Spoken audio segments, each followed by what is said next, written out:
Boa noite. Queridas alunas, queridos alunos, convidadas, convidados, presentes, todos os presentes. Com muita alegria, nós estamos aqui para a abertura do 6º ciclo de eventos dos seminários do curso de Arquitetura e Urbanismo da Praça da Liberdade, da PUC Minas. Esse evento faz parte da programação semestral que envolve as disciplinas e seminários de integração do nosso curso.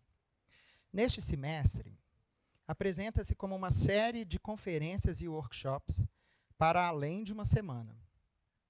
Para os estudantes, representa uma oportunidade ímpar para sensibilizar e ampliar a percepção espacial, ambiental, social, artística e técnica para temas atuais relacionados à arquitetura e ao urbanismo, sempre com a tecnologia como suporte, a sustentabilidade como caminho e a inclusão como meta.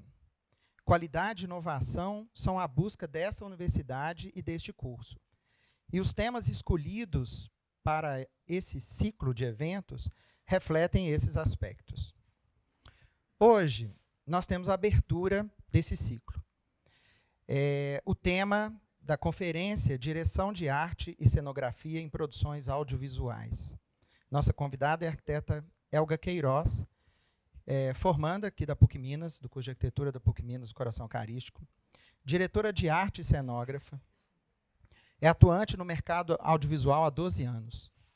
Mineira, formada aqui na PUC, participou de diversos curta-metragens, comerciais de TV, além de grandes projetos como Aquários, Bruna Surfistinha e minisséries O Brado Retumbante, Que Monstro Te Mordeu.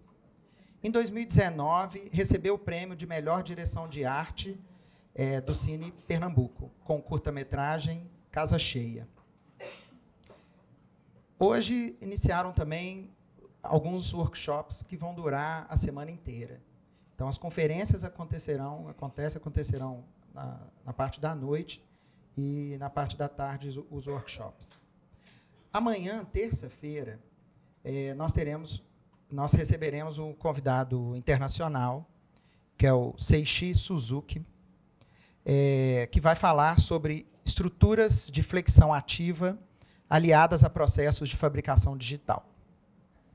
Ele é graduado em Arquitetura e Urbanismo pela Pontifícia Universidade Católica do Equador, mestre em Arquitetura Avançada e Tectônica Digital pela UPC, Universidade Politécnica da Catalunha, em Barcelona, e em Design Avançado em Arquitetura Digital, também em Barcelona. Terminando o seu doutorado como pesquisador da Universidade de Stuttgart, na Alemanha. Então, hoje ele já começou o workshop e amanhã será a conferência do Seishi Suzuki. Na quinta-feira, a conferência, também à noite, Narrativas da Arte no Contexto Pós-Digital. Os nossos convidados são Tadeu Musselli e Alexandre Milagres. Tadeu é artista, curador, pesquisador e diretor de projetos de arte em tecnologia. E Alexandre Milagres é professor, artista digital e coordenador educacional. Na sexta-feira, a nossa convidada é Jéssica Passos, que vai apresentar a conferência Aplicação Prática da Arquitetura Paramétrica no Mercado de Trabalho. É arquiteto urbanista, mestre em arquitetura em Los Angeles, com ênfase em novas tecnologias, técnicas e teorias da arquitetura. É professora do curso de pós-graduação em Arquitetura Digital e Projetos Paramétricos da Belas Artes. Essas são as conferências dessa semana.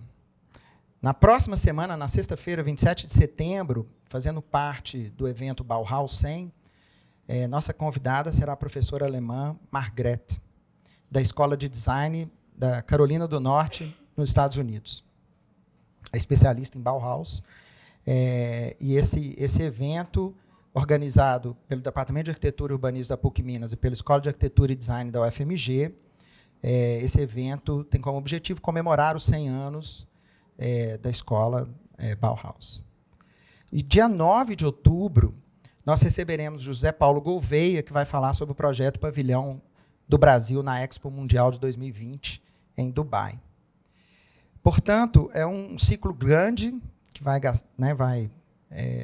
perpassar mais de uma semana, A ideia é sempre trazer convidados de fora de Minas Gerais, convidados nacionais, internacionais, para a gente discutir esses temas que são muito importantes, muito caros, muito queridos aqui no nosso curso, e sempre com essa alegria de trabalhar, de ouvir, de discutir, de conversar sobre todos esses assuntos. Agradecemos a todas as convidadas e os convidados por terem aceitado o nosso convite e, gentilmente, se deslocar, viajar para estar aqui conosco. Especialmente hoje, agradecemos a arquiteta Elga. Bem-vinda, bom retorno à casa, né? Está retornando à casa, que ficou tanto tempo. E agradecemos também a todas e todos presentes. Desejamos uma excelente conferência. Muito obrigado. Passo a palavra, então, para a arquiteta Elga.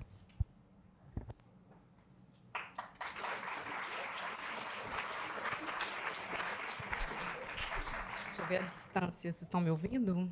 Tem que ser mais perto. Tem que ser mais perto. Boa noite, gente. Obrigada pelo convite. Eu vou falar sobre o meu trabalho, que ele é eu considero pouco conhecido. E a gente, para mim é um prazer estar aqui falando sobre o meu trabalho. E a gente vai começar a falar sobre o cinema, né? Sobre meu trabalho com o cinema. Mas, na verdade, uma produção audiovisual ela pode ser diversa. Ela pode ser um documentário, pode ser um programa de televisão, pode ser um curta-metragem, um longa-metragem. Mas eu considero o cinema um processo longo, bastante artístico e bem completo. Então, a equipe de arte, num longa, ela se configura bastante completa. Então, nessas outras produções vão ser similares. Eu me formei em 2009 e comecei a trabalhar com cenografia na metade do curso. E de lá para cá, eu não parei. Então, é um caminho sem volta. Todo mundo dizia isso para mim, que era um caminho sem volta, e realmente foi. A arquitetura, para mim, foi fundamental para eu trilhar esse caminho. Eu sempre agradeço por ter feito arquitetura, porque me deu uma ideia geral, global de tudo, teórica e técnica, né? E aí como é que eu vou fazer aqui? Vamos pensar. Vou passando aqui e a gente vai. Bom, no making off, todo mundo acha que uma produção audiovisual se resume no making off, quando na verdade é o final de um longo processo que eu vou mostrar aqui para vocês, de várias equipes, né? E tem gente que acha que a gente chega num lugar e filma. E não é bem assim. A gente tem uma construção longa, desde o objeto até o lápis, que tipo de lápis, até espacialmente, né, o piso, enfim. Então, a gente tem uma longa construção. Então, eu vou mostrar para vocês como funciona toda a equipe de arte, o diretor de arte e a cenografia, né, e depois vou exemplificar em trabalhos que eu fiz. Bom, passei, mas não foi. Vamos lá ver se passou. Aí foi, né? Pronto. O cinema, ele, para mim, é uma contribuição artística de várias pessoas. Então, quando a gente começa, a gente é chamado, vamos supor, eu fui chamado para fazer a direção de arte de um filme, o diretor ele vem com um roteiro. Esse é o roteiro. Eu estou fazendo uma série agora, que eu comecei semana passada. E aí eu estou no meio dessa série. E aí eu vim hoje e já estou voltando hoje. E esse é o roteiro que eles me passaram, né? O diretor nem sempre ele é roteirista, mas ele é o cabeça da equipe. A gente chama de tripé da criação de imagem. Então tem o diretor de arte, o diretor de fotografia, e na base, para viabilizar tudo, a gente tem a produção. Então o diretor ele começa a expor todas as ideias dele, as entrelinhas do roteiro, e a gente tem longas conversas para tentar entender, como se fosse o cliente, né? Tipo, o que está na cabeça do diretor. Muitas vezes, a parte espacial ainda não está determinada na cabeça dele. Às vezes, é só... no roteiro, ele exemplifica alguns cenários e tal, mas a gente vem para contribuir, para ser o braço direito mesmo. Então, cada um desses dessas pessoas vão ter uma equipe grande, vão coordenar uma grande equipe. Vamos seguir. Eu aponto para cá, mas não está aí, pode seguir. Aí pode apertar play, e aí a gente vai falar sobre.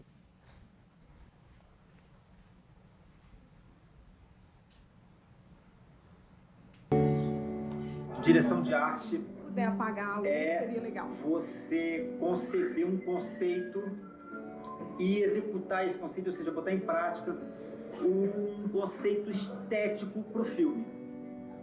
Para mim, fazer figurino, o mais importante para mim não é vestir a roupa de um ator, é criar que esse ator, que essa roupa vire um personagem. Apesar de ter uma história aparentemente singela, né, que é uma história familiar, é um filme complicado para burro, é um filme grande. Esse é um filme grande, né? O filme tem personagem pra caramba, tem situações, né, muito adversas, né, dentro do filme, né? Eu trabalhei com o Celton nos filmes mais lindos que eu já fiz, que foi o Palhaço, né? Então a gente já tem uma parceria bacana, assim, acho que a gente já aprendeu um pouquinho a funcionar junto. Sim, eu estou adorando trabalhar com ele. É uma outra experiência de Celton Mello, né? Eu tive uma experiência no Palhaço, essa aqui é uma outra experiência, mas muito gratificante. Eu estou muito feliz com o resultado do filme, do que eu vi. Nossa, assim, é lindo pra caramba, é emocionante. Eu acho que eu contribuí de alguma maneira para ser essa lindeza toda também, assim. Solta a música.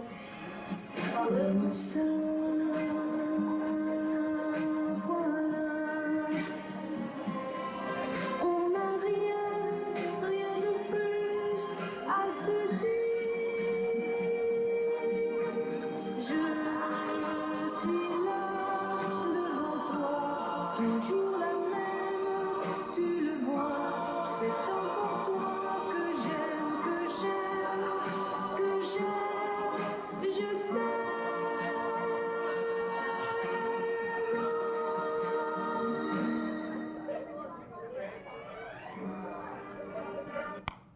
Pronto. Aí é o diretor, o Claudinho, ele é um dos melhores diretores de arte assim, do país. E ele foi direto ao ponto. Ele fala que a direção de arte é você conceber um conceito estético para o filme e botar em prática. E aí eu encontrei essa frase que eu achei muito interessante. O diretor de arte pode levá-lo para qualquer lugar. Pode ser um mundo conhecido ou fictício, dramático ou cômico. Pode levá-lo da Roma antiga a uma guerra, do universo que nem existe, com um cenário futurístico, a uma romântica história de amor. Tudo depende da narrativa a ser contada. Eu vou exemplificar 3 trechos de trabalhos que eu participei e a gente vai depois falar sobre. Pode dar play, por favor. Se puder apagar essa luz aqui também, acho que eles vão enxergar melhor. Acompanhe os principais trechos. Todos sabem que eu era adversário político do presidente Monte Santo e crítico do seu governo. Mas a tragédia que tira a vida de um presidente atinge um país inteiro. Minha obrigação, antes de mais nada, é proteger a nossa democracia neste momento trágico. O crime organizado se espalha como um câncer em nossa sociedade. E os criminosos não estão só nos morros e nas periferias. Não. Estão de paletó e gravata. Estão onde tem dinheiro público para ser desviado. Eu não sei se vou conseguir acabar com eles nesses 15 meses. Talvez eles acabem comigo antes disso.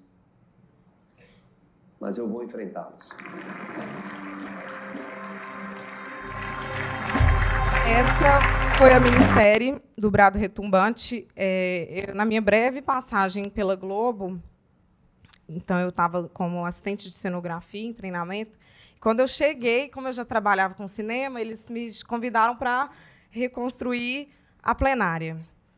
E aí a gente, lógico, né, eu topei, vamos nessa, e porque eles não poderiam filmar lá, não conseguiram fechar a plenária para poder filmar a minissérie.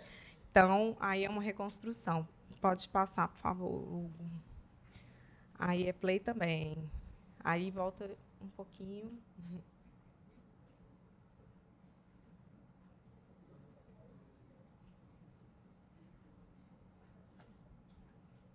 Esse é um comercial de TV.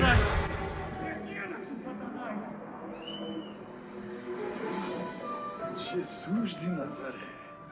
Então és tu. Essa é a nossa última ceia antes da Páscoa perfeita. Será preciso todo esse sofrimento? Que seja crucificado. Paixão de Cristo, de 28 de março a 4 de abril em Nova Jerusalém, Pernambuco. Patrocínio. Esse é um comercial de TV da Paixão de Cristo que eu fiz, eu faço a direção de arte. Pode passar, por favor.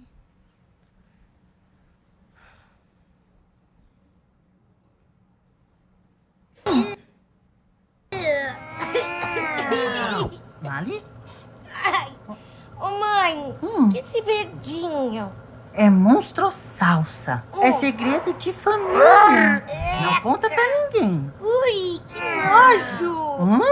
Guarda esse segredo pra você. Ora, mas por que, filhota? Porque é verde. Ô, Loli! Loli! Aí é bom já vocês já irem reparando, tipo o fundo, os objetos, todo esse cenário. Ai, mas onde está esse prato que não chega? Mas você vai comer. Vai comer sim. Isso foi feito em estúdio. Chegou.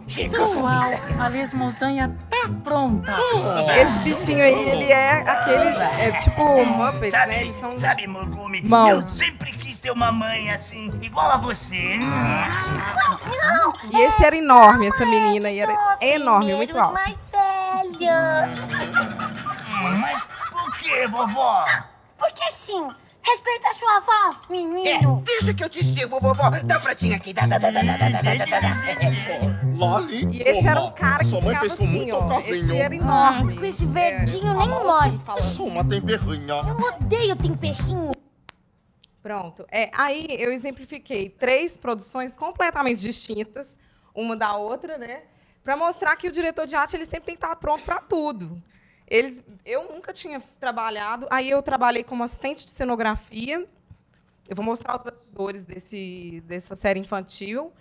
E é isso, a ideia é a gente sempre mergulhar nesse universo proposto e contribuir artisticamente para que fique bem bacana. Pode passar, por favor. Vamos ver o que tem aí na frente. Pronto. Conhecimentos importantes, eu considero. Está um pouquinho desconfigurado, mas tudo bem. Está vendo que deu... Aí eu acredito que assim, a história da arte, a estética, iluminação, cores, a própria arquitetura, artes plásticas, tudo isso é muito importante para um diretor de arte começar, né? E o orçamento. O que eu quero dizer com orçamento é importante você saber o tamanho do projeto que você está fazendo.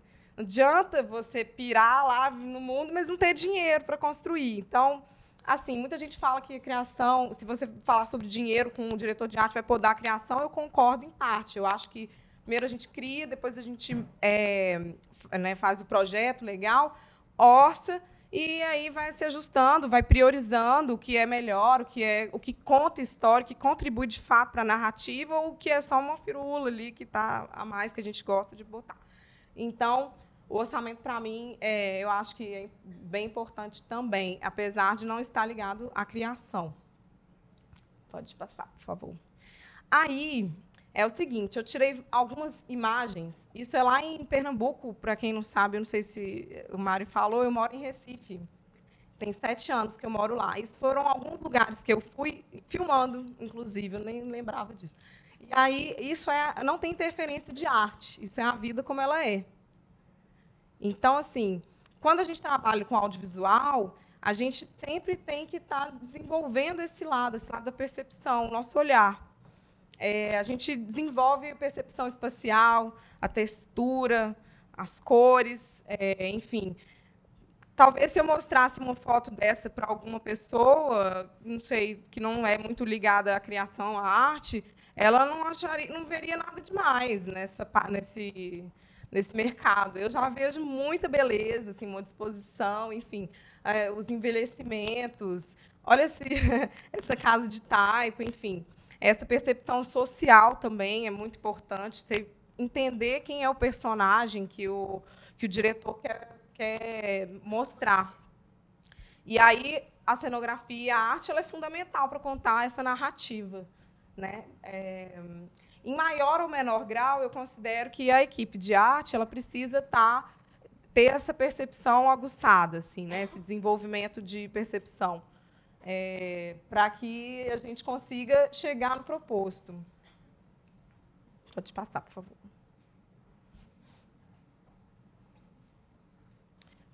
Play, por favor.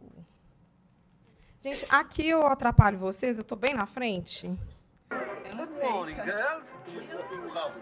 Good morning, Scarlett. Candy Wilson. What a lovely dress. Just can't take my eyes off it. Esqueci da legenda, mas tudo bem, é só para mostrar um textinho.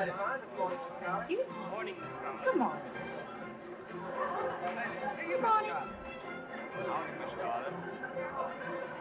Ashley.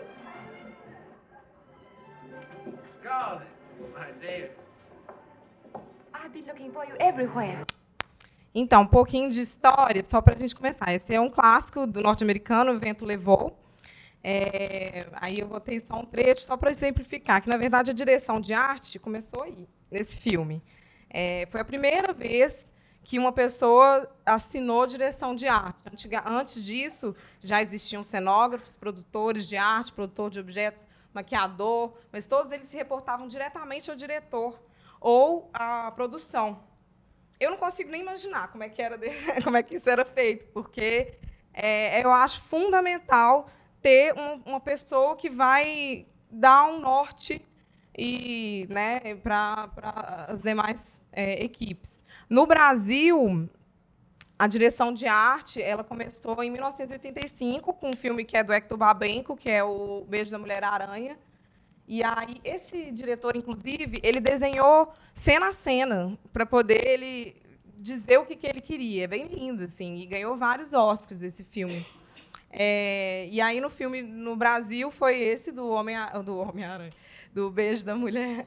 E aí que era com o Clóvis Bueno, era o diretor. Antes disso, já existiam pessoas que faziam cenografia e exerciam a profissão de diretor de arte, mas não assinavam, não existia esse papel de direção de arte. Então, vamos seguir. Então, só para vocês começarem a se familiarizar, assim, eu tirei esse frame para dizer a vocês o que seria cenografia. Então, tudo que é parede, piso, estrutural, teto, enfim, está ligado à cenografia, tipo cortina, mobiliário que é projetado, enfim, está ligado à cenografia. Os objetos, tipo puff ou mobiliário, está ligado aos objetos. Figurinista, cabelo e maquiagem com maquiador. A luz, claro, com fotógrafo. Então, assim, essa relação diretor de fotografia e arte, se você vê um filme muito bom, você pode ter certeza que essas três figuras elas se conversaram, trocaram muita figurinha, assim, porque para ficar bom, só assim. Pode passar. Então, tá. Então, por exemplo, eu recebi um convite para ser a diretora de arte de um filme. E aí a gente já tem, ele já disse tudo que ele pensa sobre, a gente já tem uma base para ter a criação do conceito artístico do filme, né? E aí a gente começa uma fase que chama pré-pré, que é preparação, mas todo mundo fala pré-pré. E aí o diretor de arte geralmente tem um assistente de arte ou um cenógrafo. Nessa série que eu estou fazendo agora, a pré-pré começou semana retrasada. Então, o diretor começa a fazer uma pesquisa, um mundo para mergulhar. Então, assim, tudo vale de referência, desde pintura, teatro, tudo. Se você andar na rua e ver um muro que você acha que tem tudo a ver com fotografa, é referência para se contar. Então, pode passar.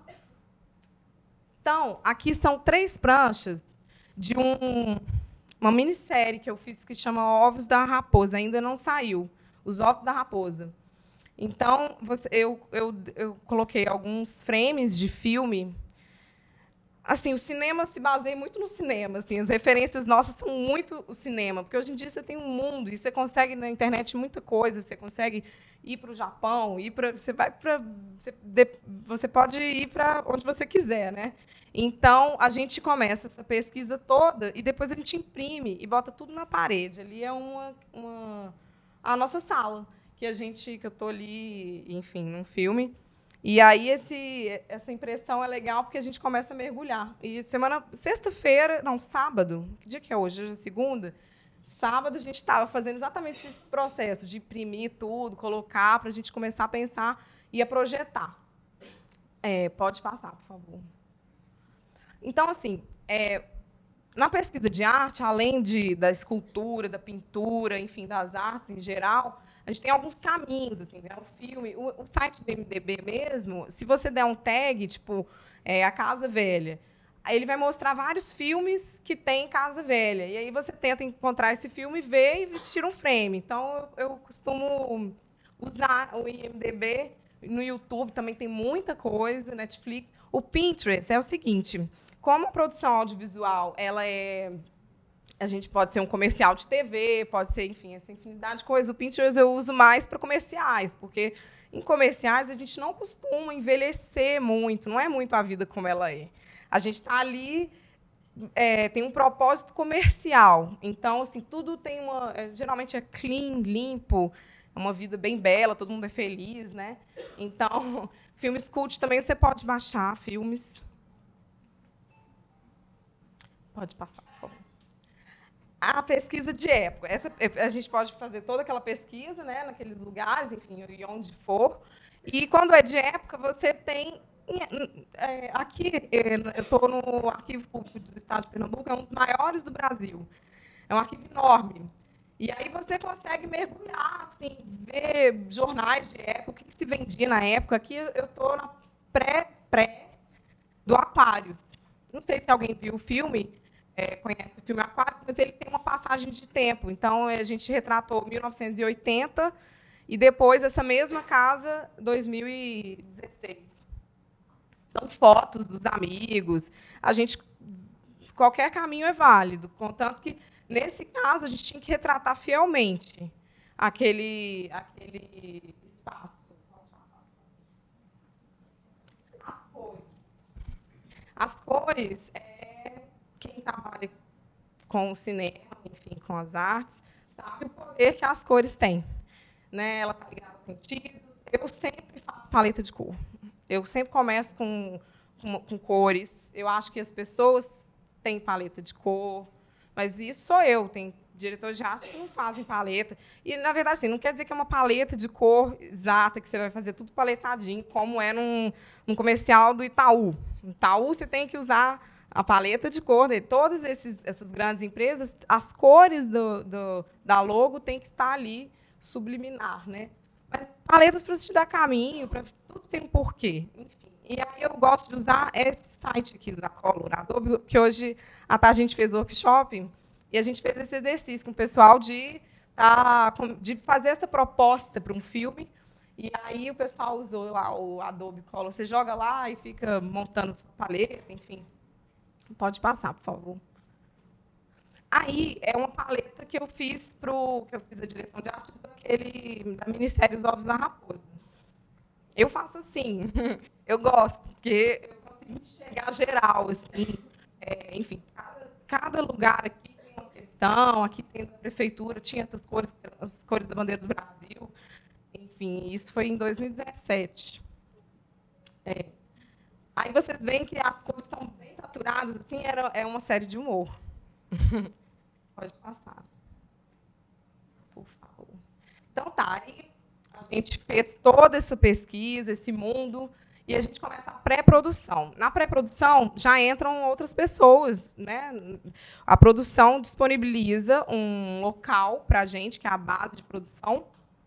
Todo mundo começa a trabalhar e se vê diariamente, fisicamente, né? E aí, além do diretor de arte, assistente de arte ou cenógrafo, a gente já tem a figurinista. Na realidade, a figurinista, ela muitas vezes ela não nem é considerada parte da arte, ela já é tão independente que ela está ali junto com o tripé da criação, né, atrás, né? Mas ela é fundamental também, assim, as contribuições do figurinista são importantíssimas. E vem o maquiador, que vai caracterizar essa pessoa, né? Enfim, eu vou falar um por um. Aí entram já os produtores de objetos e produção de arte. Essas pessoas daqui, assistente de arte, cenógrafo, produtor de objetos, produtor de arte, eles vão trabalhar com espaço. E aí é que eu vou dizer para vocês, pode passar, por favor, que é sobre locação. Existe um produtor de locação. Ele vai atrás, ele está ligado à produção, né, não é da arte, mas ele tem que ter um conhecimento de arquitetura, enfim, eu acredito que tem que ter, nem sempre tem, mas eu acho bem importante para você entender ali os estilos, enfim. E aí aqui eu estou exemplificando 5 opções de locação e o que vai acontecer com cada uma delas. A primeira foi a casa do Aquários, a gente usava sala e cozinha. Morava uma pessoa ali dentro e ela não saiu da casa. Ela continuou na casa enquanto a gente fez toda a interferência. Ali é estúdio, né?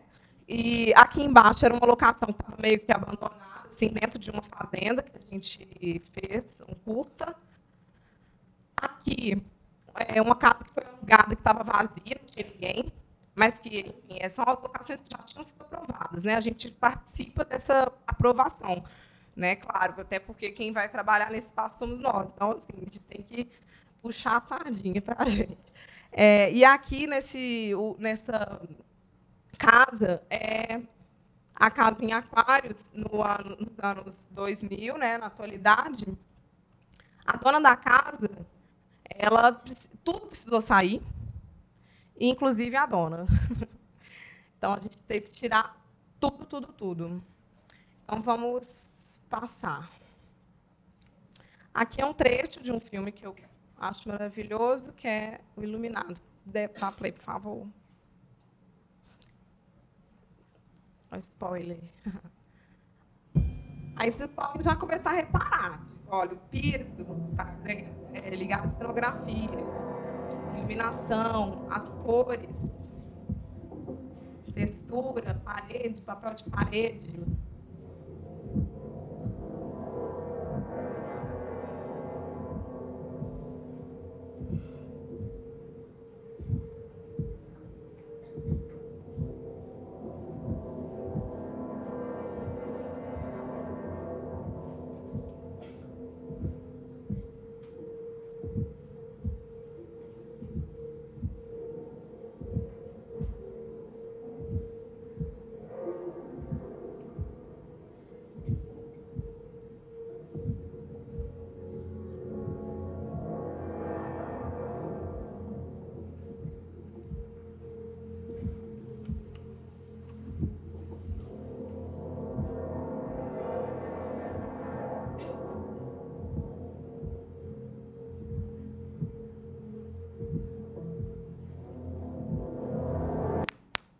Pronto.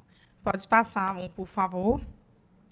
Pronto, aí tem um frame, né? Você vê ali já percebendo uma paleta de cores, as cores foram usadas.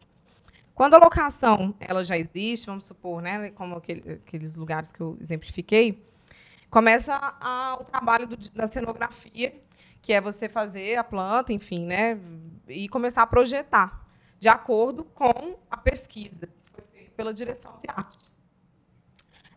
Aqui, eu gostei de botar esse exemplo, porque aqui eu considero que é cenografia pura. Se me pedissem para reconstruir esse espaço, talvez eu não chamaria, por exemplo, um produtor de objetos, porque não tem um sabonete, uma escovinha de dente, um tapetinho embaixo, enfim. Então, aí a gente chamaria, né, o cenotécnico para executar, um pintor para estar fazendo toda essa pintura aí, a produtora de arte, que eu vou explicar melhor um pouquinho o que a produtora de arte faz, e serviços adicionais, assim como hidráulica, serralheiro. Mas o cenotécnico ele faz parte da equipe, ele sempre está lá do início ao fim. Pintor também, ele geralmente, o cenotécnico pinta também, né? Monta, enfim, precisar ter ação, aí a gente tem que chamar, né, enfim, depende do que precisa ser feito de acordo com o roteiro. Pode passar, por favor. Junto com a cenografia, além dessas pessoas que eu exemplifiquei, a gente também tem a pintura de arte. Um pintor de arte, ele não é um pintor comum, assim, desses de pintura lisa. Ele é um artista mesmo, porque ele faz pinturas que eu gostaria primeiro de mostrar esse trechinho. Isso em cima aqui é um trecho de um filme que eu fiz a direção de arte. Vamos lá.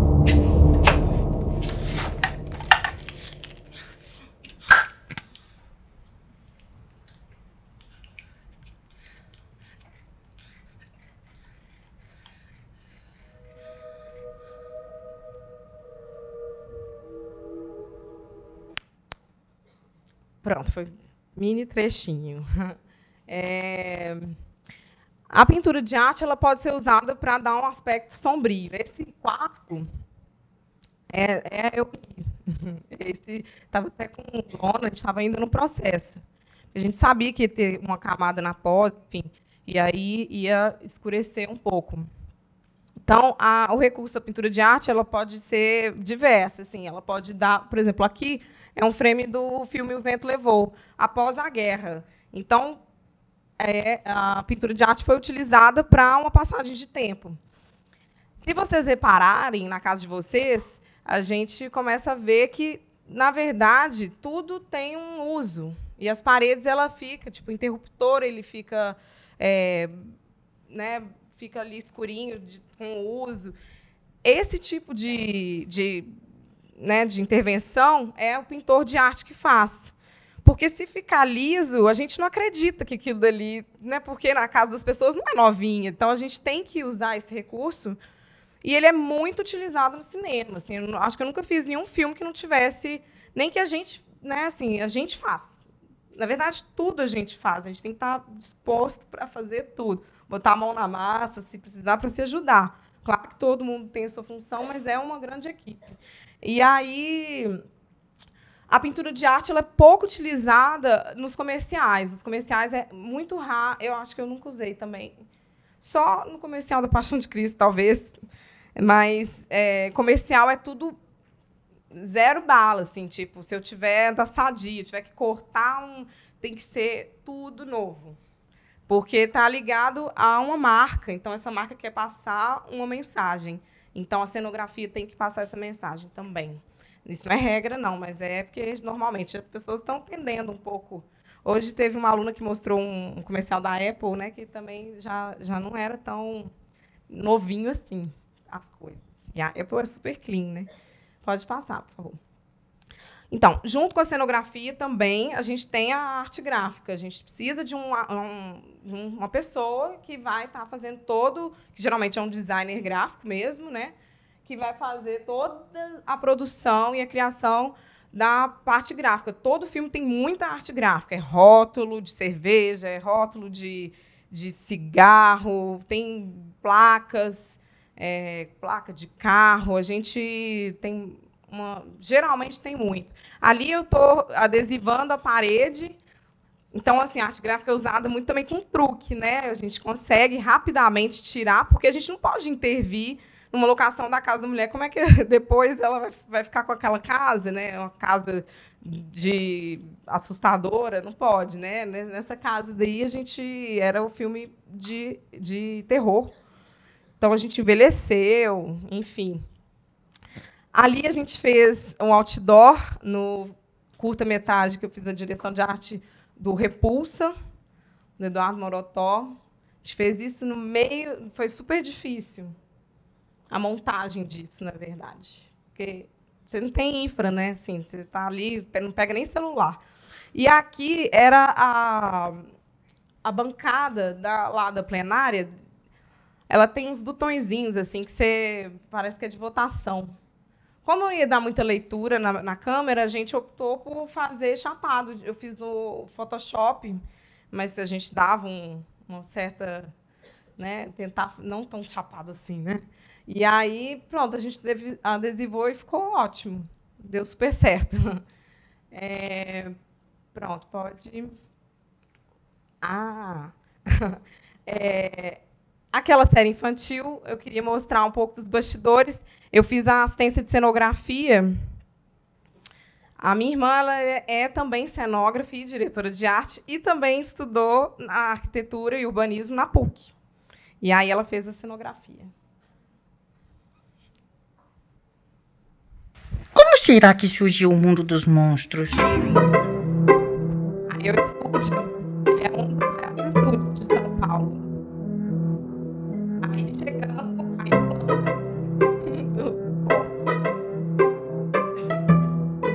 Esse é o cenógrafo. Era surpreendente ver cada cara de monstro que ia surgindo e aí você pensar exatamente onde eles estão, assim, que cara é esse Vale dos Monstros e onde é que ele está, né? Assim, uma hora a gente pensou, tá na cabeça da criança, tá nesse quarto que se mexeu inteiro, então eu sempre pensei, tem uma brecha no piso, embaixo da mesinha onde as crianças estão desenhando, que caiu um lápis de cor, caiu um resto de borracha que apagou um desenho.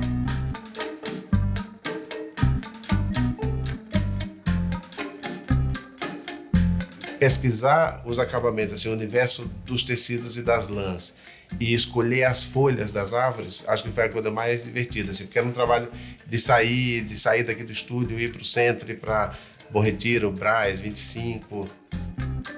Você tem muito mais cores de telhas, cores de outono e tal, ou os avermelhados, assim. Normalmente você vê essas séries que são de bonecos, elas têm um que mais de teatrinho, assim, elas são mais feitas para câmera, em função da limitação de movimentação dos personagens. E nessa série a gente bancou que não, que ia ser uma abordagem cinematográfica mesmo. 360 graus é uma das revoluções, vamos dizer assim, uma inovação que a gente trouxe. O que você está fazendo aqui fora? Volte para o seu quarto, é muito perigoso. Então foi se criando uma logística de cenário, um cenário em níveis. Ele foi feito uma parte levantada, que é quase uma quartelada de teatro. Então você abre as placas para poder as pessoas passarem e se encaixarem para manipular, como dá para a gente ver aqui, né? Ó, esse é um ótimo exemplo. Então tem um mundinho subterrâneo, assim, que as pessoas têm uns corredores que os caras passam e tal.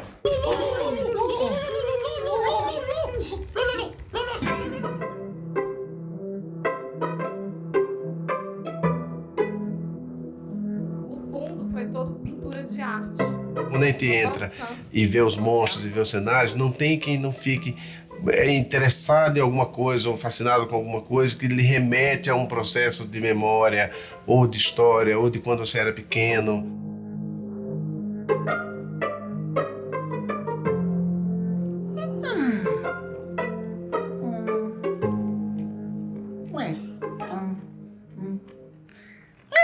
A minha casa é aqui.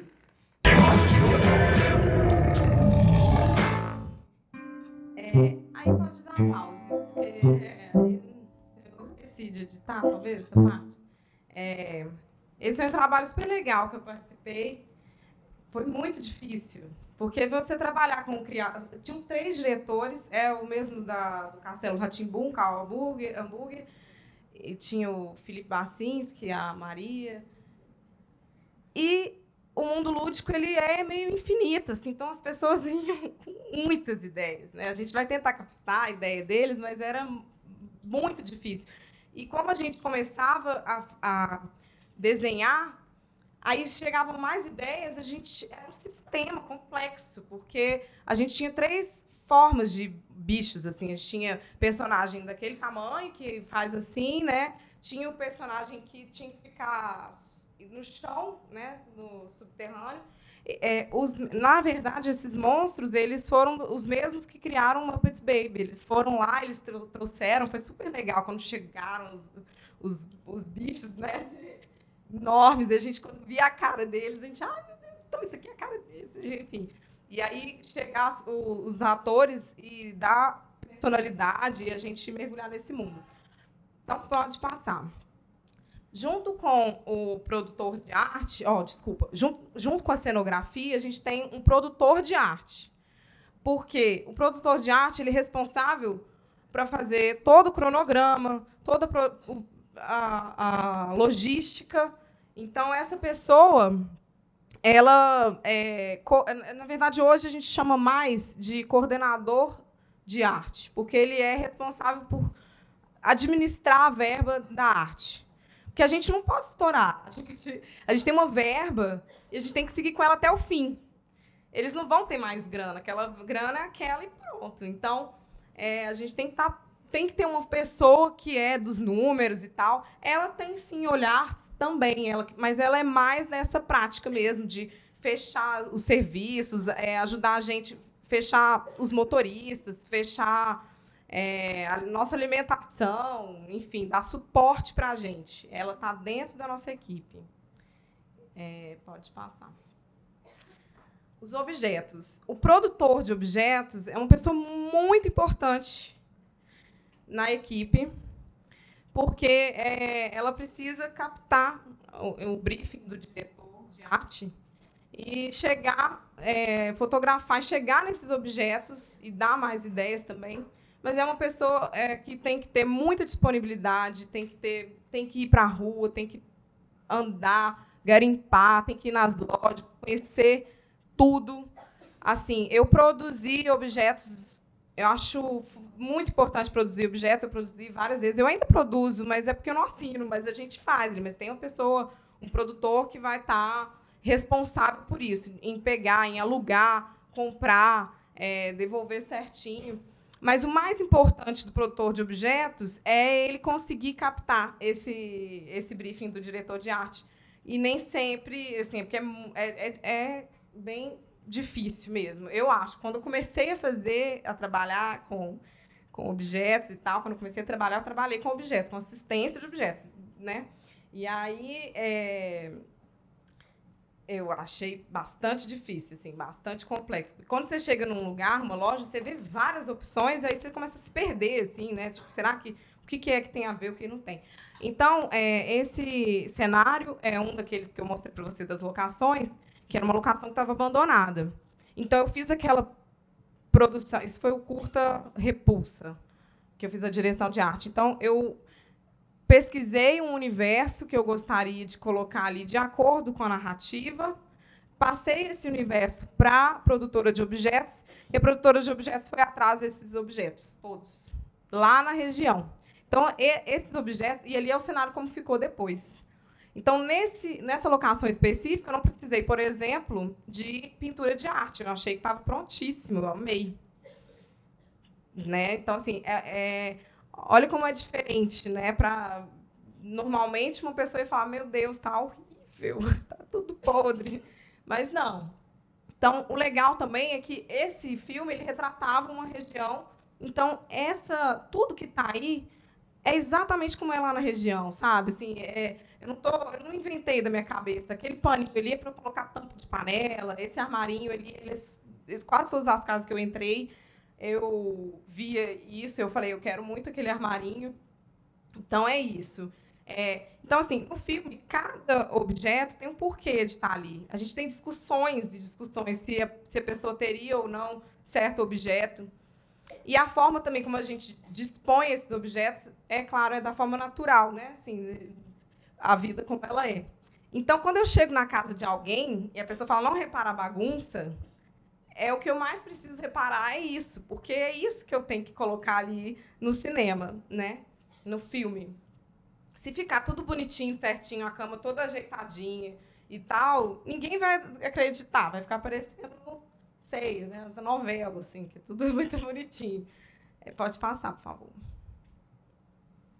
Então, assim, além desses objetos de lojas que estão aqui no centro e tal, a gente tem uns lugares que são, tipo, que você faz uns garimpos, assim, que é muito bacana. Aqui em Nazaré da Mata, no interior, e tem esse cara que tem esse acervo. Aqui em Recife, desculpa. Aqui em BH também tem bastante desses locais assim.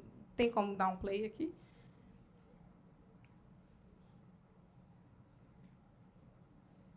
Isso eu estava fazendo, eu nem lembro.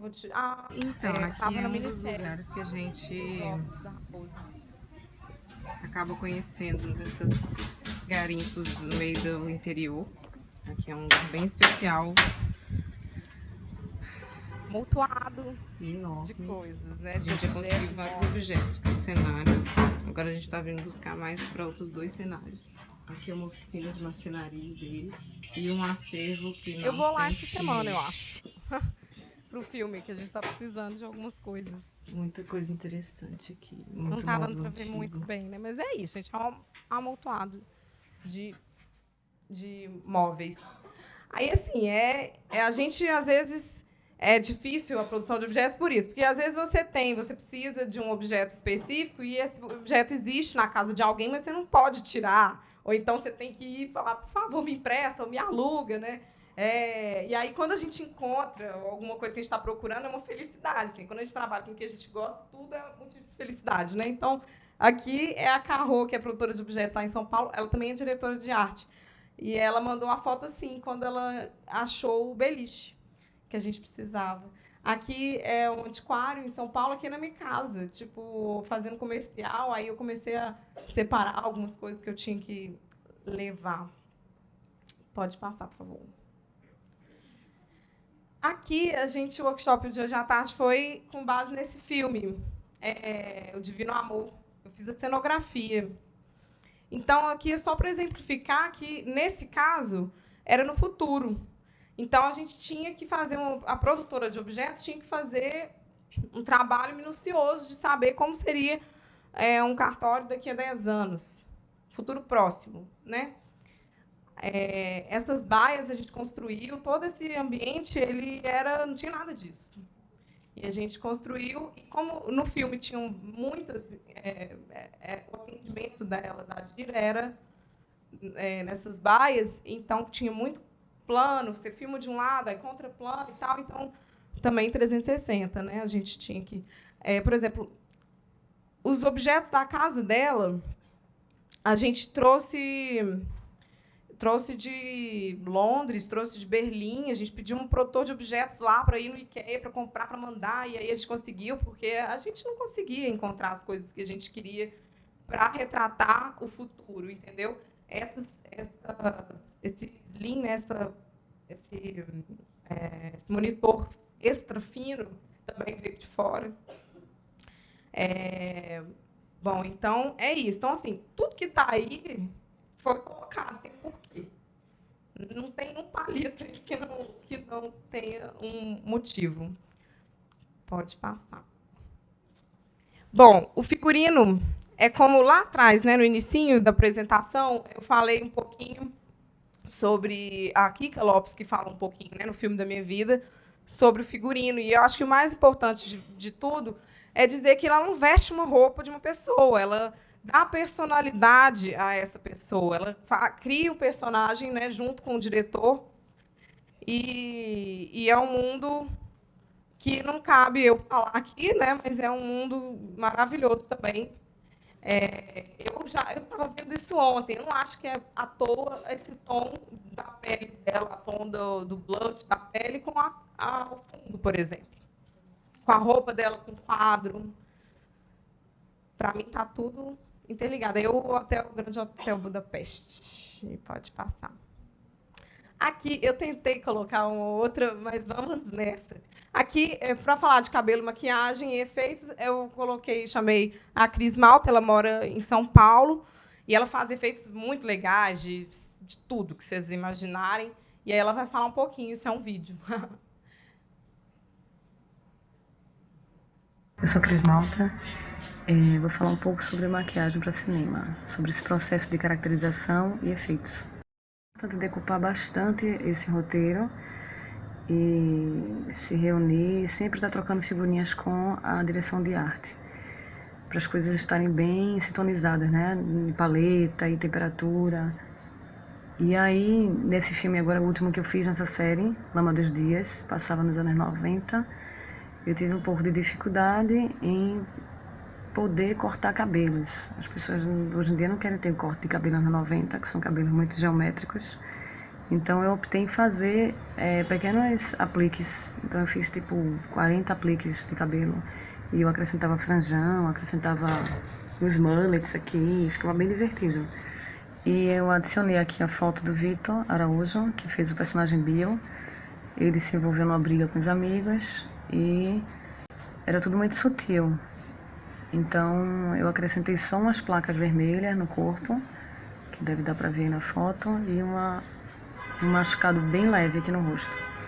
Mas isso acrescenta, né? Porque ele é uma pessoa branca e certamente na cena que eu estava acompanhando e vendo, eu via que pegava muito no pescoço dele, apertava muito o corpo, então isso tudo marca um pouco. Aí cabe ao maquiador prestar atenção nesses detalhes e ir acrescentando. Eu sempre colocava muito óleo para a pele ficar oleosa e lápis vermelho para dar uma sensação mais de embriaguez e por aí vai. É muito importante também você investir na qualidade do produto que você vai usar, principalmente os efeitos especiais. Não dá mais para fazer como antes, que antes a gente poderia fazer alguns métodos caseiros, algumas receitinhas bacanas, que hoje em dia só funciona para teatro. Para HD não vai funcionar, porque vai aparecer as bordinhas, o acabamento, a textura diferente. Mas para isso existem lojas especializadas, né, que vendem tudo de efeito que você pode imaginar. Tem lentes de catarata, tem lentes de efeito com coágulo, enfim, tem muita coisa. Tem suor pronto, tem bastante coisa, mas é bem caro. É isso. Muito gratificante fazer maquiagem para cinema, porque envolve muita pesquisa e muito trabalho artístico também. E é isso. Obrigada. Pronto, pode passar, por favor. Aí o que ela falou, né? Ela tirando tatuagem. Tá vendo ali o amigo antes, o amigo depois do mullet, que ela estava dizendo, né? Aqui é muito legal isso, é um efeito de corte. Aí você tem que repetir exatamente esse efeito, senão não dá continuidade. Sangue, enfim. Pode passar, por favor. E eu não poderia deixar de falar dos motoristas, porque assim, o motorista de arte ele não é um motorista comum. Ele é especial. Ele que vai, ele conhece a malha urbana toda, ele sabe onde estão os serviços, e a gente precisa de muita agilidade, né? Porque eu não posso me preocupar com... Eu trabalho dentro do carro, inclusive. Aqui em BH, a gente tem muitas combis e tal, para caber as tralhas todas. Pronto, aí, mais um, para finalizar, aí é o contra-regra. Contra-regra aparece no final dessa pré-produção, né? Ele é responsável pelos alguns efeitos, se for um efeito simples, porque se for muito complexo, aí a gente tem os efeitistas que vão fazer explosões. A gente tem lá em São Paulo um cara que chama Martão, que pula do prédio, enfim, faz o que for preciso. E aí ele vai ser responsável, durante a filmagem, por todo esse mobiliário, toda a cenografia. Na verdade, cenografia, quando tem uma mudança de cenário durante ali o set, a gente tem os cenotécnicos também. Mas o contra-regra ele está ligado em tudo, porque depois vai chegar, na hora da filmagem, vai chegar várias equipes e a gente tem que ter cuidado. A gente pegou um tapete numa loja, então ele que vai cuidar. E a gente... No cinema, a gente, não sei se alguém já conseguiu participar, já teve a oportunidade de participar de alguma gravação, mas a gente repete muito a filmagem. A gente nunca filma uma vez e acabou. A gente filma, repete. Então, tem que ter essa reposição de tudo. De comida de cena, bebida, enfim. E aí a equipe fica formada. Pode passar, por favor. Essa é a equipe de arte. Então, diretor de arte, o assistente, o cenógrafo, produtor de objetos, produtor de arte, dando suporte, ajudantes de arte, porque os objetos precisam desses ajudantes, eles que vão carregar a geladeira, que vão fazer, enfim.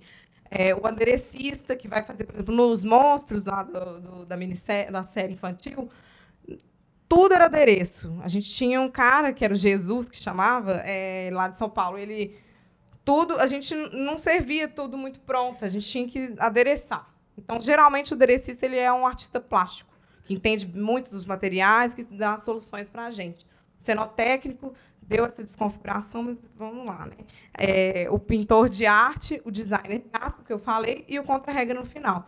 E para o figurino, também tem um produtor de figurino como produtor de objetos, que ele vai correr atrás de tudo, os motoristas de arte. O maquiador, que é o caso da Cris, ela tem alguns assistentes durante a filmagem ou não, depende do que for.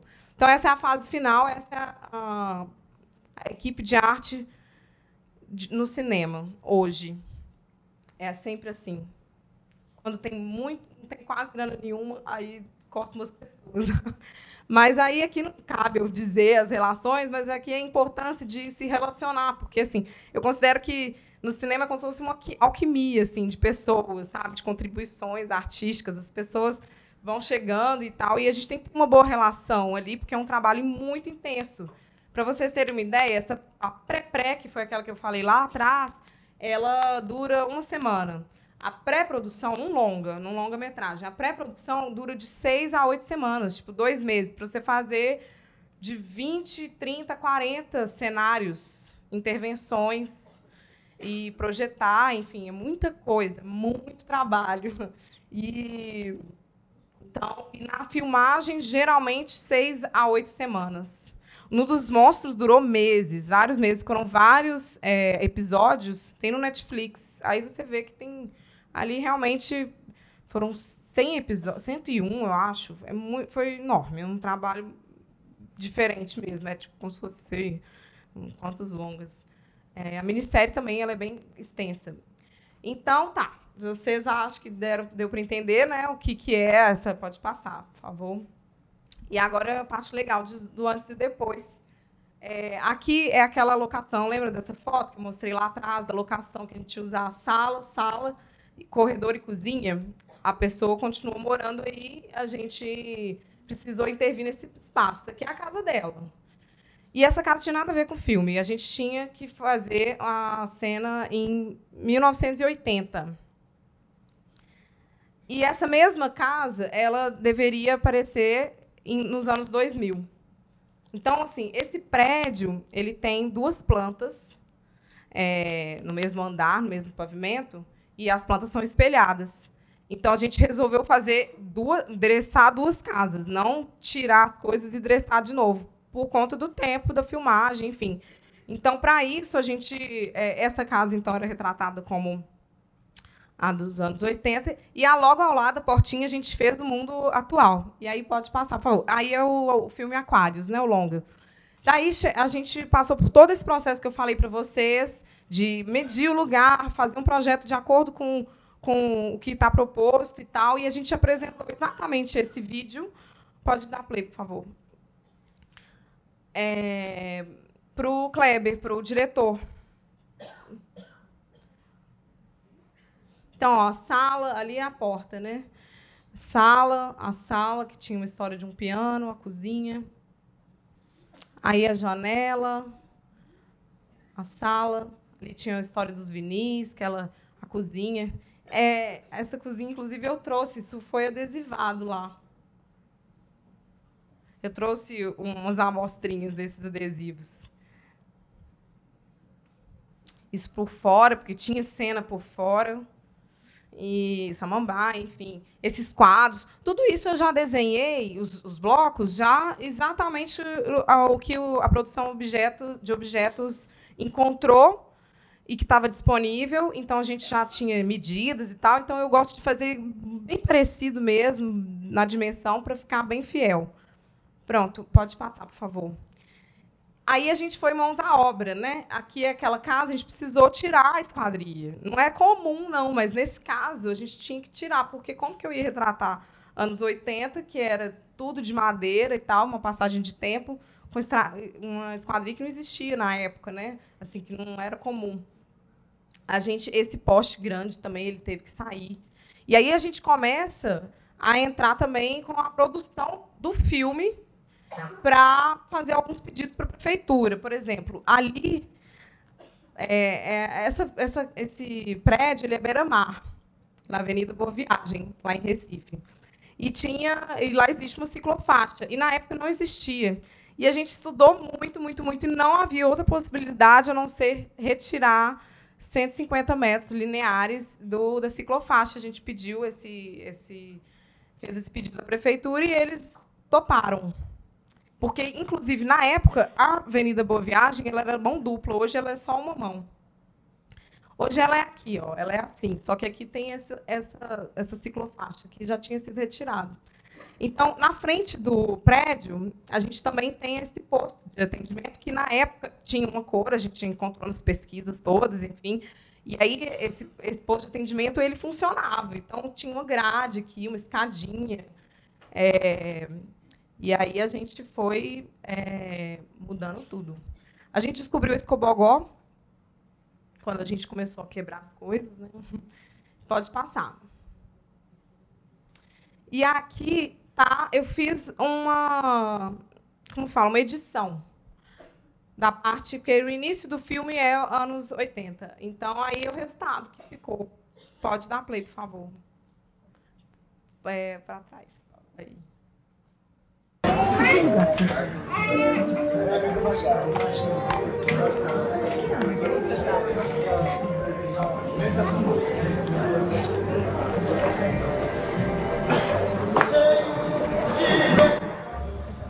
Aí a avenida, né, já tem a ciclofaixa, mão dupla, todos os carros antigos de época.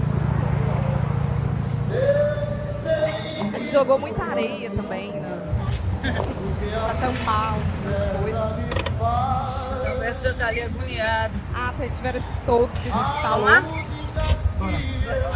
E a gente contou com a pós-produção.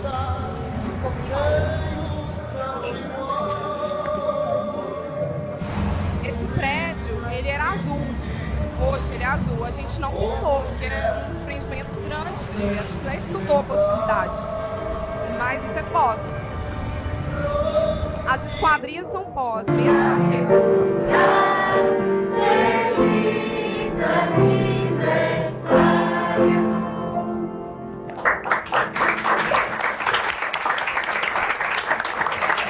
ali a esquadria antiga.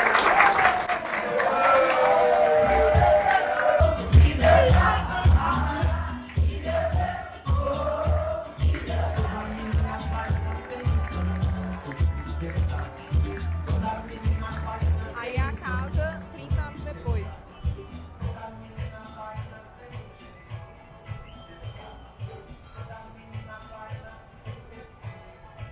Essa casa, a gente tirou tudo. Tudo que tem aí foi pensado para o filme. Inclusive, os objetos todos vieram de São Paulo. Aí, como era? A ciclofaixa, aquele poste, enfim. Bom, aí é um exemplo, né? Vamos passar aqui. Então, só recapitulando, né? A casa como era antes, a casa como ficou depois. Com a nossa intervenção anos 80. Aqui eu não tinha mostrado essa foto ainda. A casa como era antes, da dona Aronita. A gente tem que morar lá, né? Porque é muita. Tem que ficar lá direto para poder intervir tudo. E a casa como ficou depois. Pode passar. Aqui é um exemplo de cenografia que surte um efeito legal. A gente chegou nessa locação que a produção apresentou e ela é linda, e foi ali. Só que era para aquele comercial, porque a gente tem, todo ano tem esse comercial, que é bem cinematográfico, assim, tudo, né? A filmagem, são vários dias, é como se fosse um curta. E aí, quando eu cheguei lá, assim, o telhado ele não estava ornando, né? Para a época. Então, a ideia foi subir 2 metros, colocar palha. Aqui embaixo a gente também jogou um feno, uma historinha para ficar mais seco. E pronto, e resolvemos o problema. E aí ficou assim no filme. Pode passar, por favor. Aqui é aquela locação que eu falei para vocês, que é uma casa alugada que não tinha nada lá dentro. A gente era para o Ovos da Raposa, né? Então, antes daqui, o CAD, rapidinho, né? Ali a pesquisa, então, de filmes e tal, e aqui como ficou. Achou melhor aqui fechar, né, colocar um vidro martelado, enfim, era uma série de humor e tinha tudo, todas as cores dele eram esse amarelo com verde. Tô doida para ver, esse ainda não ficou pronto. E aqui mais uma opção de locação, que é, na verdade, estúdio.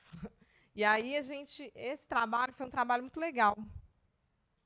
Ele é um documentário, assim, eu nunca tinha trabalhado com documentário, porque geralmente documentário é a vida como ela é, né?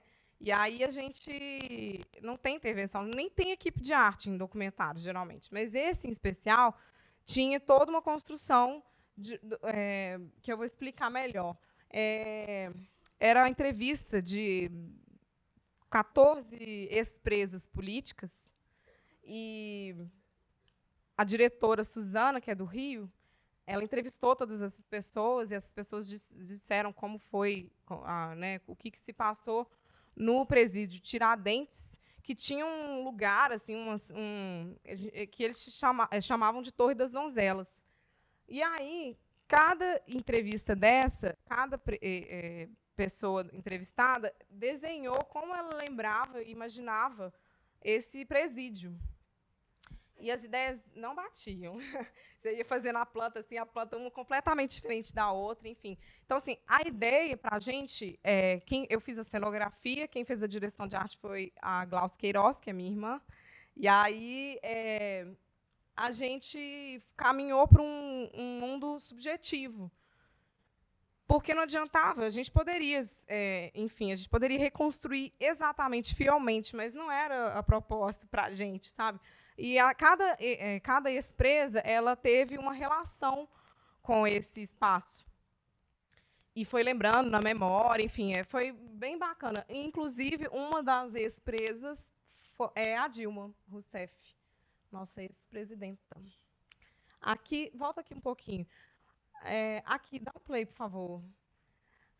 Isso daqui é um 3D que a gente fez inicial, cheio de coisas e tal, né, que são de acordo com o que elas diziam, elas chegavam, sempre lembravam desse portão que tinha uma escada, e aí elas se deparavam com uma ferradura de escada, e tinham as celas embaixo da carcereira, enfim. Esse projeto, a gente fez, aquela história que eu falei da criação e de orçamento e tal. A gente fez e depois simplificou muito, porque a gente viu que não tinha grana. A grana não era tanto assim, mas deu um caminho. E aí ficou daquele jeito. Pode passar, por favor. Aí a gente chamou toda aquela equipe que eu falei para vocês, mostrei, detalhei. Pode apertar play. Aí foi uma filmagem que eu fiz, mostrando esse universo aí de montagem. Esse local não está rolando? Ai, jura? Volta um pouquinho, volta de novo, vamos ver se vai. Passa o mouse aqui. Aqui, assim. Ai, não deu, que pena. Não sei por quê. Isso é um vídeo. Esse lugar era um galpão que foi cedido pela prefeitura. A proposta da Glaucia foi utilizar ferro e voal, só. E toda a pesquisa dela ficou muito linda, assim, porque era com base em exposições, enfim, para remeter à memória. Aí, nesse vídeo, a gente tem os montadores, que a gente chamou, aí foi um passeio que eu fiz, o pessoal serralheiro lá, enfim, uma equipe grande que a gente teve para estar construindo esse cenário. Pode passar, por favor. Pode dar play, por favor. E aí, agora funcionou. A gente está agora preparando para a filmagem, vai começar daqui a 1 hora. Aí já tinha chegado a galera do maquinário e tal, já estava perto de filmar, né? Então já tinha tido o pré-light, a luz já estava lá toda instalada, enfim. Aí a Glaucia, aí foi a entrada. Você vê que foi baseado muito também naquele Dogville, né? Que fazia muito sentido para o filme isso. Aí lembra daquele beliche que eu falei, né? Todos esses objetos, grande parte deles eram das ex-presas, né? Elas tinham algumas coisas. e a produtora de objetos garimpou, que é aquela dali, a Carro, continuou o garimpo. E tudo foi muito descrito, assim, a chapa do pão, tudo foi descrito por elas. Então, a gente foi reconstruindo um cenário de época. O Torre vai ser lançado... Ele ganhou prêmio no Festival de Brasília, mas ele ainda não estreou oficialmente, né? Porque assim, a gente tem sempre a pré-estreia, que aí algumas pessoas assistem, e depois tem a estreia nacional. Aí vai ser lançado, acho que esse mês, eu não sei. Eu estou doida para ver, eu ainda não vi. E foi incrível, porque eram depoimentos fortíssimos, tinha, inclusive, apoio, assim, porque a gente está tratando de psicológico delas, memória. E, assim, na hora que elas entravam, tinha umas ali que são senhorinhas, né? Então, foi muito emocionante. Eu aprendi muito. Foi uma grande aula de arte, de história para mim. Aí, pode passar, por favor. Aqui, foi esse ano. Isso é um comercial de TV, então, mudando as chavinhas, assim, indo para o comercial. A agência me mostrou...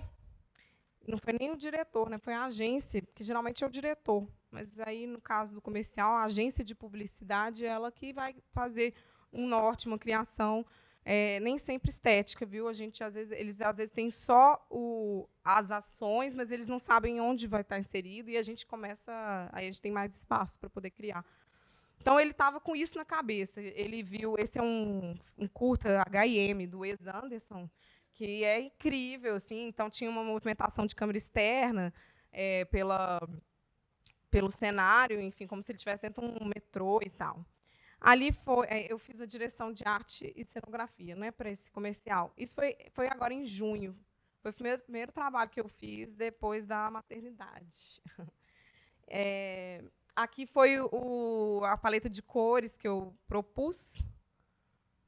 Com base no próprio Wes Anderson ali. E aqui no estúdio, a planta, enfim, aqui tem algumas mostrando o que seria melhor para a gente filmar, a ordem de como pode ser, porque aí tinham 3 mudanças. Esse mesmo cenário tinha 3 mudanças. Pode passar, por favor. Aí ficou assim. Alô, meu Nordeste! Quando o junho chega no sertão, a fogueira esquenta o coração. Que emoção ver o povo tão feliz no Nordeste. Vira um país do São João. Padre Cício é o santo padroeiro, Asa Branca é o hino nacional. A estátua da praça, o pau de sebo, a capelinha do Arraiá é a catedral. A moeda corrente é o Gonzaga. De repente o cordel vira jornal. A bandeira do país já vem cortada e então vai pendurada, balançando no varal. Quando o Juno chega no sertão, e aí? A fogueira esquenta o coração. Ai, que emoção ver o povo tão feliz no Nordeste. Vira o país do São João.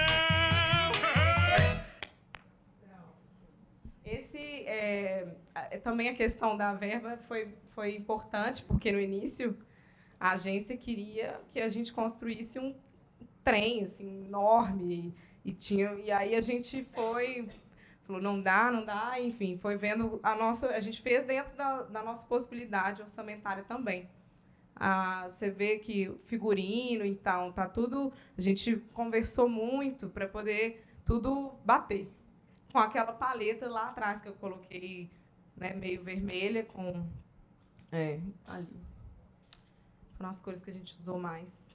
Inclusive, volta ali, por favor. Inclusive, no fundo desse comercial, fundo foram a gente alugou vários projetores, e aí fez uma animação de estrelas, e aí tem isso também, assim. Foi a primeira vez que eu trabalhei, com essa projeção em movimento. Foi. Aqui, só para exemplificar, que a gente hoje tem um recurso de iluminação, né? Dá um play aqui, por favor. Que que acrescenta muito, assim. Os diretores de fotografia acham uma máxima de poder pensar, enfim. Aí era a sala do... Isso foi um longa, a sala de... Era uma viagem, isso, na verdade. Do deuses, existiam vários deuses de todos os tipos. E aí o deus morre. Pronto.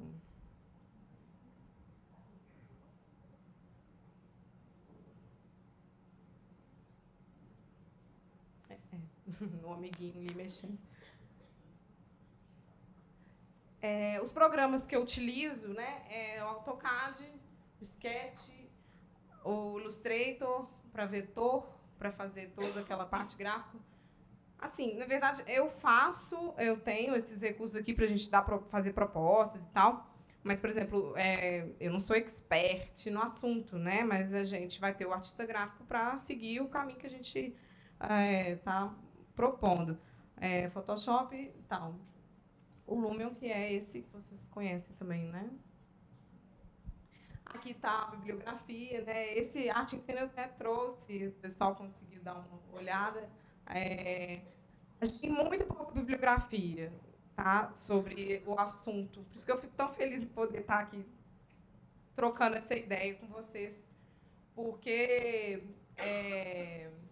como eu falei, é um mundo pouquíssimo conhecido e é incrível. Eu gosto muito de trabalhar com isso. Vamos passar aqui um pouquinho. Pronto, e é isso. Ali no último, eu coloquei ali... Aqui, acho que aqui... Não, pode passar.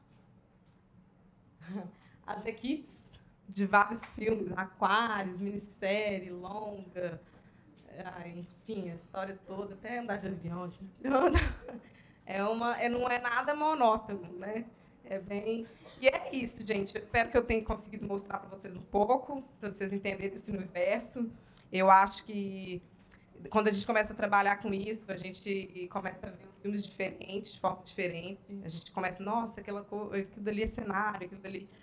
E eu acho que é possível a gente pensar, inclusive, como a arquitetura você pode trazer o cinema para a arquitetura. A gente não faz o inverso, por que não, né? Quem sabe, tipo, às vezes a gente vê uma parede lá desgastada e está numa casa que, enfim, você comprou uma casa e tem uma parede, quem sabe aquela parede não pode ser transformada mais ainda, né, com aquela passagem de tempo? Que tal a gente pensar em novos olhares?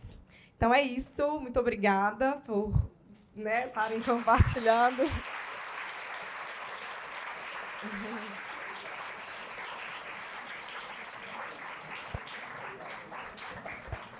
Eu não sei se vai abrir para algumas perguntas, se vocês têm algumas dúvidas, eu não sei qual é o nosso tempo. Eu volto hoje mesmo, né? Então, 8:55. Então... Dá para algumas perguntas? Tá em aberto, eu não sei se tem alguém que quer perguntar, pode. A gente queria te agradecer muito, fiquei muito feliz com a sua apresentação, Obrigada. Feliz em revê-la. Você ficou famosa, né? Você é famosa agora. Que bom que você veio aqui falar para a gente um pouco. Pergunta, gente?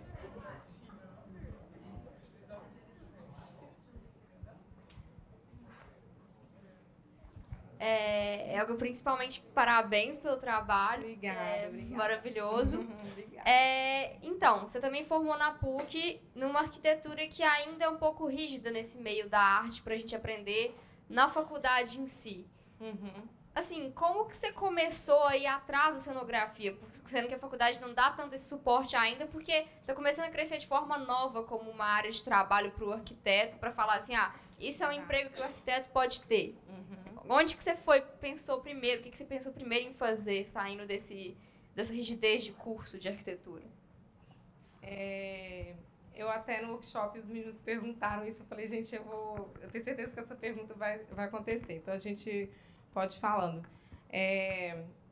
Bom, primeiro, pessoalmente, eu tinha uma certa dificuldade, assim, eu comecei a trabalhar eu sempre trabalhei com urbanismo, então eu comecei na prefeitura, fazendo aqueles levantamentos, né, e depois eu fui para um escritório de urbanismo grande, e eu achava, pessoalmente, que o tempo das coisas era um pouco diferente da que eu costumo eu não estava feliz, assim, né, de achar que aquilo me completaria.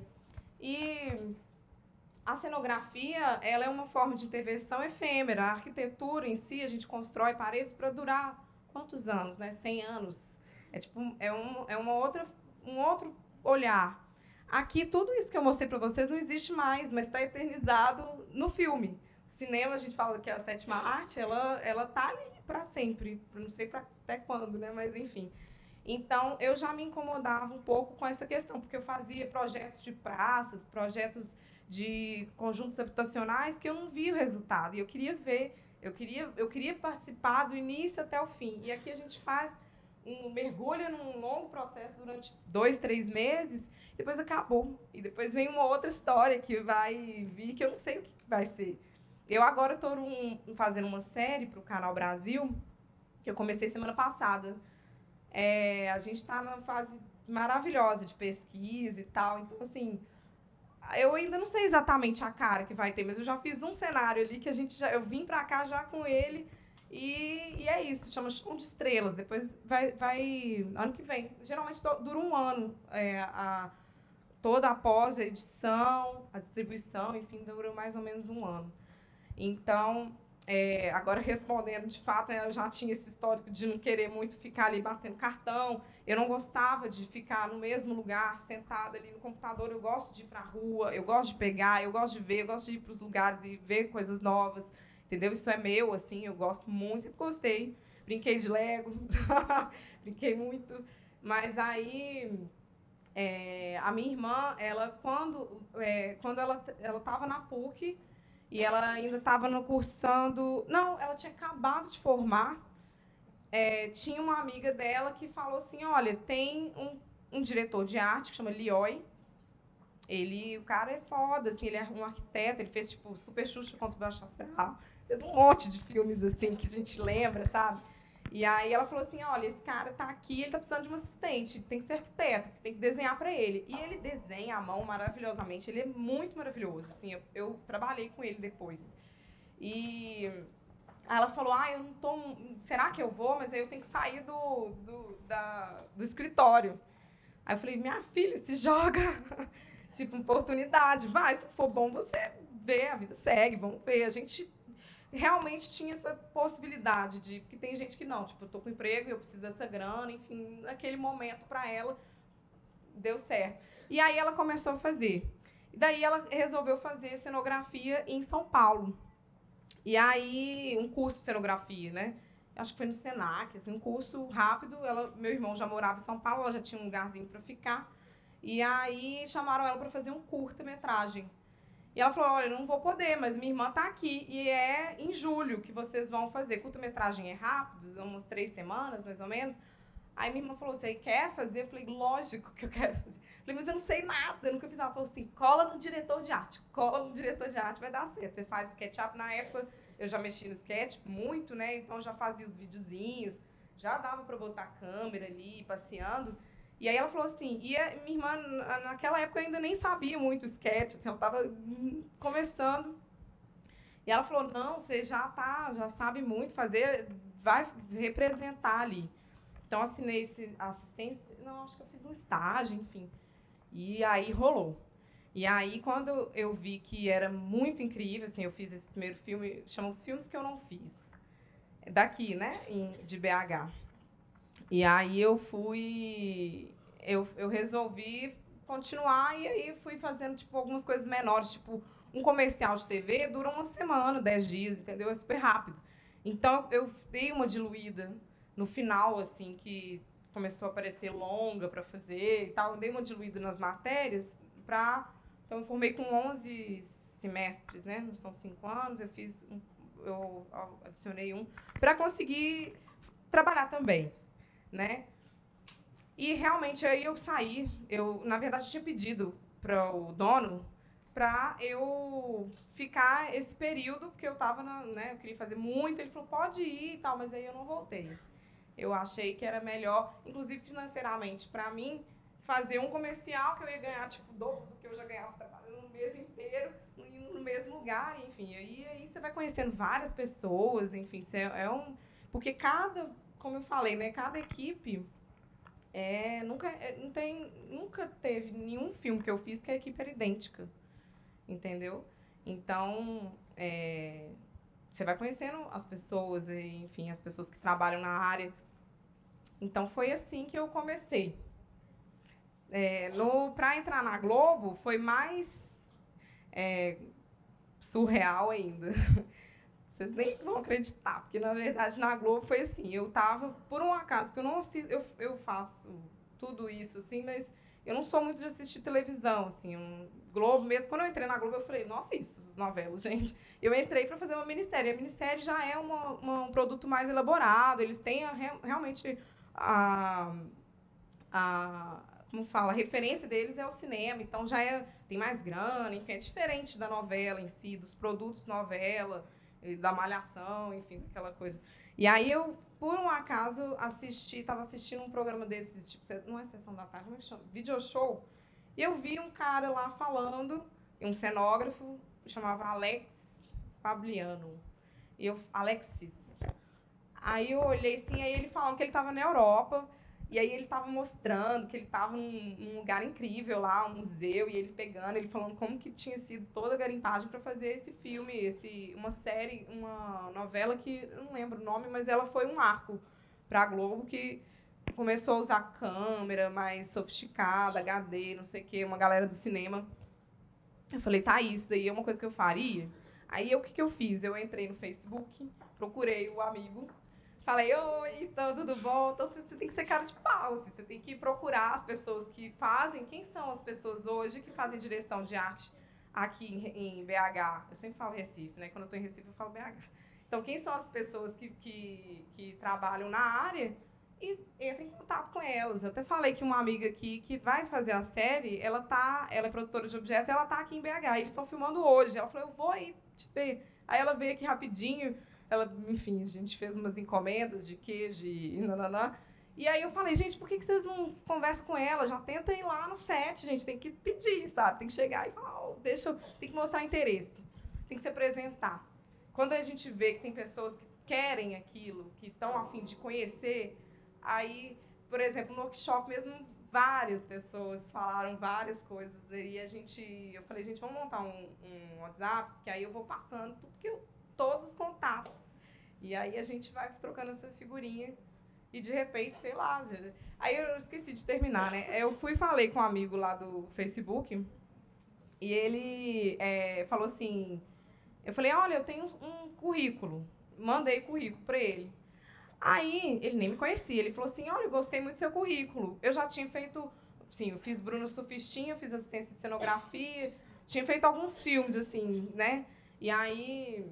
Ele falou assim, olha, inclusive eu já imprimi o seu currículo e vou entregar, porque está rolando agora um processo seletivo. Mentira. Um mês depois, eu fui lá, eles me chamaram, eu fui lá não lembro se foi uma ou duas vezes, eles até me pularam porque eu morava aqui, de algum processo assim, e aí lá tinha, sei lá, você tinha que fazer umas coisas, uns processos seletivos, que eu falei, meu Deus do céu, não vou conseguir esses negócios, não sei nem o que é isso, né, de emprego, né? E aí rolou. Na verdade, rolou super, assim. Aí, sei lá, 2 meses depois, que eu tinha mandado, xeretado lá o Facebook, um cara que eu nem conhecia, eu estava sentada na mesa dele, porque ele estava de férias, e lá tem uma rotatividade, os computadores não são muito fixos. Aí ele falou, não, você pode trabalhar aqui no computador do Alexis. Aí eu, que massa, tipo... E aí eu agradeci ele super, ele falou, imagina e tal. Mas eu fui muito rápido lá, eu só fiz essa minissérie, e aí teve minhas questões pessoais, que geraram frutos, um fruto. Então, acabou que o meu marido, hoje, eu encontrei com ele no Rio, e eu estava me mudando para lá, e ele é do Rio, mas mora em Recife, mas ele morava na Austrália, enfim. Aí teve toda uma questão que eu falei, no fim das contas, eu fui parar em Recife. Porque eu acreditava muito no cinema de Recife, e para ele fazer as coisas dele era interessante. Minha família é de Recife, então meus pais moravam aqui, agora estão lá. Enfim, tem essa questão aí, pessoal. Aí eu fui para lá, eu fui vendo quem são os diretores, quem que eu quero trabalhar. Falei, o Kleber do Bacurau, não sei se vocês já assistiram, Ele é o mesmo diretor diretor do Aquários. Aí eu falei, eu quero trabalhar com ele, porque eu vi um curta dele. Ele não tinha feito longa ainda na época. Aí era Recife Frio. Eu falei, nossa, incrível, quero conhecer. Aí eu fui lá, né, listando essas pessoas e já rolou. Acho que tem mais umas 2 assim, que eu ainda quero conhecer. Mas foi assim que eu caí nesse mundo. Tem mais alguma pergunta para fazer? Não, era mesmo. Você tem estagiário? Vamos para lá, para esse. O que acontece? Sempre a gente tem. Quer dizer, nem sempre. Depende do trabalho. Mas eu sempre gosto de priorizar exatamente isso. As pessoas que têm muita vontade, porque eu sei como é isso, eu passei por isso. E aí, às vezes, a gente faz. Teve uma vez que eu fiz um processo de seleção, né, para trabalhar comigo no Paixão de Cristo. E a gente vai tentando extrair, assim. E aí eu vi uma pessoa que eu achei que era bem interessante. Ele adorando fazer objetos e tal, mas eu falei, cara, eu acho que você dá mais certo no figurino. Ele, eu amo, eu faço minhas bolsas, eu faço isso, faço aquilo. Falei, por que você não vai lá? Porque no ano seguinte eu fui fazer, eu falei, por que você não vai lá faz assistência de figurino? Hoje, ele fez Bacurau, ele já, entrou, mergulhou. Ele começou comigo, gostava também, mas realmente ele gostava de figurino. E aí ele está nesse... A gente traz muito, rola isso. Eu não faço, realmente eu parei. Porque também, agora eu tenho uma filha, eu preciso ficar quietinho, Bacurau mesmo. Lá no Aquários, eles já falavam de Bacurau, e aí, se eu fosse trabalhar com tudo que me chamam, eu não ia morar em Recife. Porque São Paulo, de fato, é o lugar mais... que tem, sim, se aqui tem 10 diretores de arte, São Paulo tem 100. E aí todo mundo é muito bom. Então é diferente. Assim, minha escola foi lá, assim, de uma questão profissional mesmo, né, de equipes. Então, assim, no Rio também, mas no Rio, como eu só trabalhei lá e saí rapidinho, eu não tinha muito esses contatos, assim, mas eu trabalhei mais em São Paulo. Mais perguntas, gente? Ninguém quer fazer mais perguntas? Eu tenho uma coisa para falar. Mais uma, né? Tem 3 horas que eu estou falando. Outras coisas que eu fiz também para saber se eu gostava ou não foram alguns cursos, workshops e tal, tipo esse. Inclusive, na arquitetura, no primeiro período, outro dia eu encontrei, porque eu também sou um pouco acumuladora, assim, né, de coisas. E aí eu encontrei um lá que foi do Maurício Campbell. Lembra que a gente fez? E aí você tem que correr atrás, assim, por exemplo... o livro que eu trouxe da Vera Hamburger, eu soube hoje que eu conversei com minha irmã, falei, onde foi que você fez cenografia? Ela fez na Escola Internacional de Cinema, lá em São Paulo. Aí ela falou, olha, vai ter workshop no O Barco, é um lugar que tem lá em São Paulo que faz workshop tipo de uma semana. Então, assim, eu sempre pegava as férias e aproveitava para tentar, me programava para isso, né? Assim, aos pouquinhos. E aí, quando a gente faz workshop, o melhor do workshop não é nem o workshop em si, mas é o network, é tudo que é essa troca. Tipo, se vocês estão fazendo assim, vocês gostam, vocês estão querendo saber um pouco disso. Então, aí a gente daqui para frente, a gente já se conheceu, a gente vai tentar achar caminhos para vocês tentarem trabalhar aí tentar conseguir trabalhar, né, com isso. Deixa eu fazer mais uma pergunta. Você falou muito da produção e no final, depois de tudo, o descarte. Como é que funciona? Sim. Jogar fora essas coisas? Exato, isso é uma questão bem importante, porque depende do projeto. Por exemplo, aquele do DOC era um esquema que a ideia era reproduzir em outros lugares como cenário de museu mesmo, assim, museografia. Então, a gente fez tudo modular, todos aqueles ferros suspensos com cabo de aço que ficava em cima, porque não sei se deu para ver.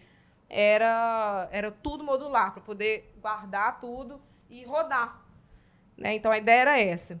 No cinema, a gente tem umas obrigações, assim, que a produção executiva é que coordena a produtora de arte que vai fazer... Então, por exemplo, uma pessoa nunca... A gente, por exemplo, vamos supor que tem 100 mil reais para trabalhar com a arte.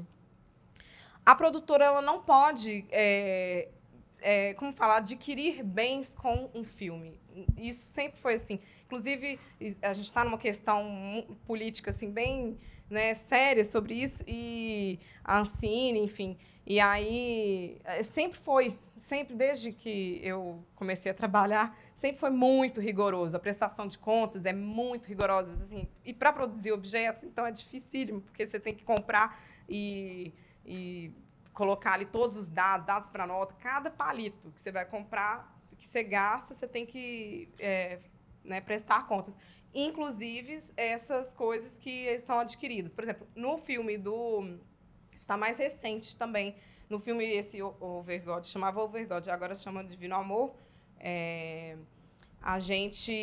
A produção, ela tem uma obrigatoriedade de pegar tudo que foi um valor mais alto, por exemplo, os computadores que vieram lá de não sei aonde, e fazer doações específicas para locais. Então, tem que mostrar, tem que ter várias comprovações de que aquilo foi doado.